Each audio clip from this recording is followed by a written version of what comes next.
everybody, I'm Rachel with Grand Rising Spiritual. Welcome to my channel. I'm now going to do the February 2026 collective reading. The cards I'm going to be using are Cosmic Tarot, followed by Thoth Tarot, followed by the Herbal Astrology deck here as the summary card. Okay, so let me get started. What does the collective need to know for February 2026?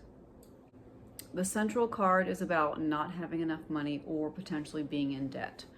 All right, so this is the Five of Pentacles. Doesn't mean you're necessarily in debt, but it can mean like you are living above your means, or it can also mean that you're just not really making enough money. You can kind of see that there's worry in this cards. So if it's not debt, it could just be like you're not really making ends meet the way that you should. And you're a business owner. Okay, this is the Emperor. This can also be Aries energy. This is the CEO of the tarot deck. So this is somebody who is not quite, like, they are successful, because this guy is definitely successful, okay? And you can be a woman and then be the Emperor, but it is very male energy. It's very much like that masculine person who has the ownership role or the executive role at a business. And apparently he's not making, or she is not making enough money right now. This is for February. Then they're going to make a big choice closer to the end of February. And also love is in the air. Okay. Despite not doing as well as they could financially, like they're not living up to their financial potential, there is a relationship aspect here. And this is actually like, this is really wonderful. It's a good feeling. It's definitely a good feeling. So they're not really feeling it. They're not really feeling this, you know, wallet issue or like not having enough money. And then closer to the end of February or maybe into March, we have happiness. So despite not having enough money or being in debt, things actually look like they feel pretty good, because this 10 of Cups is like when the heart overflows with positive emotions. That's what this is like. Okay, so let me get the next deck out. This is the Thoth Tarot, and actually some of my cards or some of my paintings behind me are based on, if I can find it, this card. Okay, so I hope you can see that. Yeah, exactly. See, look at that. Okay. Wow. All right, so I'm going to shuffle the cards now. What does the collective need to know for February 2026? Okay, this is a much different, very, very different spread. It could be the same people. We'll kind of go over that. Basically, the main character here is the Queen of Swords. She is Gemini, Libra, Aquarius energy. What does this mean? What does this mean when she's Gemini, Libra, Aquarius energy? She spends a lot of time thinking, so she could easily overthink things. She's very smart. She's intellectual. She's strategic. She's analytical. And she doesn't always live through her heart. Maybe if she is the business owner, if she is the Emperor, like she's going to be thinking a lot, like always hustling, and she doesn't get her emotions like stuck in her work. Like she doesn't let her emotions interfere with her job, which is wonderful. Now, I think we have the duo here, the couple, and this one is the guy in the couple, or else it could be like a mother-son, but since we have the romance card, I'm just going to go ahead and assume this is a romantic couple, and this is Pisces, Cancer, or Scorpio energy, and he's holding a cup and he's kind of like looking in it, but even the bird is looking down into the water actually here, and so the water is emotions, you know, feeling your feels. Sometimes this can be somebody with depression, honestly, and there's a commitment card between them. So here we go.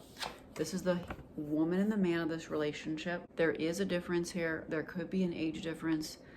There could be a maturity difference. She's not going to be depressed. She's not really going to be emotional. He might be very emotional. The Hierophant means commitment. Okay, this is like the Pope card. Commitment, institutional commitment. They are committed to each other. See here? I just love these drawings of this, you know, these paintings. They're paintings of this deck. Okay, that's why I'm painting them. I'm painting the paintings. Okay, Then we have Two of Swords, which is like a decision about something. Like maybe they have to make a decision. Now in this deck, it actually says peace, but in typical tarot, it doesn't mean peace. Like they're making a choice. Okay. To me, it looks like she makes the choice because she's the Queen of Swords and she's got one sword here. And then choice, and then the choice is going to bring her victory. So it kind of looks like these two are committed to each other and then they choose each other. Let me just pick some more cards. Isn't that romantic? Yes, they're choosing each other despite their differences, because they do have a lot of differences here. So I want to know about the choice that they make. Two of Swords, Two of Swords, Two of Swords. Okay, so let me tell you about their choice together. They choose love, which is literally the same card. The same card, they choose love. That's what this is. It's a very sweet, very romantic card. And then they also choose money. So they're choosing their jobs. They're choosing their jobs. That's what they're choosing.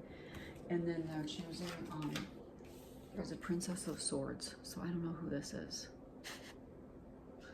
Maybe there's a young lady involved here, or like, you know, not somebody who is like interfering. They're just somebody who knows about it, I guess. Then there's a victory card. See, the thing is with the Thoth deck, and maybe people know about this who use this deck, it's very talkative. Like, I literally want to pull out like 16 more cards to be like, what's happening? It's a very talky deck. It just talks. You just want to talk and talk, and my cat's in the background talking. Like, come on. Okay, okay, I'm going to do it. I'm going to pull some more cards. I'm going to pull some more cards on the victory card. Okay, hopefully this video is not too long. Okay, this is a really juicy deck. This is a juicy reading. Let me tell you why. Okay, so I have the victory card, and then I have the devil card. And I don't know if you know what this devil card looks like, but I know what it looks like. And if you know what it's like, I don't need to explain myself. You understand what you're looking at. Then I have a success card, and then I have a Queen of Wands. This is Aries, Leo, Sagittarius. So this could be the lady like being expressive and being passionate. Like this could be basically another version. Like this could be the same lady. It could be her. This is her Gemini, Libra, Aquarius self. And this is her Aries, Leo, Sagittarius, like assertive self. Once again, success. This is a successful relationship. It truly is. You know, 6 is like a really wonderful number. It's a number of like idealism and success here, and so we have a 6 and we have a 6, so it's gonna work out between them. This is really a beautiful romantic reading, and it really kind of fits the fact that February is the month of love. Now I'm gonna pull a card from the Herbal Astrology Oracle deck. This is a great deck. It's super complicated though. I don't really understand anything in it.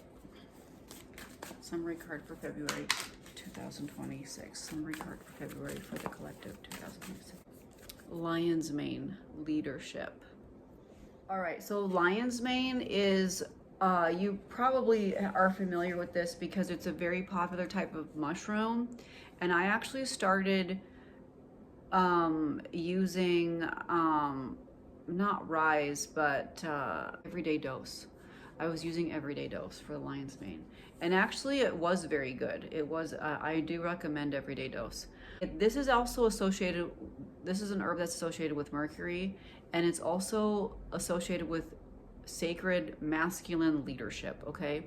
So we do see that a little bit here. We see the masculine leadership a little bit, okay? So the Emperor is a really great example of sacred masculine leadership, even if it's a woman who runs the company, because it's a very male type of role to dominate and then like provide and then like rule the kingdom. And we need the same sort of executive leadership skills in whoever needs it, whoever needs this. So this could be something that the Prince of Cups needs to step up and take. Like maybe he needs to be leading in a more forceful way, or in a more assertive way, I should say, and be brave. That's kind of what this card is about. It's when the sacred masculine expresses itself as relentless determination, ambition, focus, and will. So when it's out of balance, block the flow of love to inspire ambition or love coming in. It's about power. It's kind of like the use of power. I don't know if somebody's out of power here in this dynamic, or if somebody feels disempowered.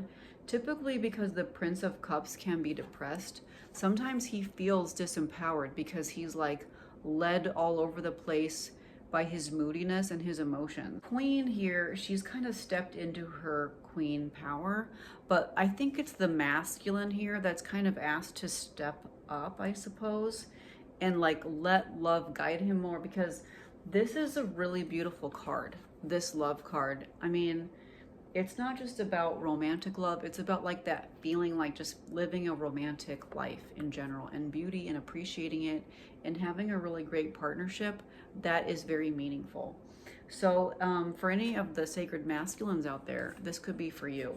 You know, this could be for you to like take that step, use that male leadership that all those ladies love, and so on and so forth, and have a clear mind and just clarity in your life in general as you make these decisions and move forward with this relationship or even business decisions. Okay, so I hope you enjoyed this reading. I'll have it posted as soon as I can, and I'll be back with another reading as soon as I can. Bye.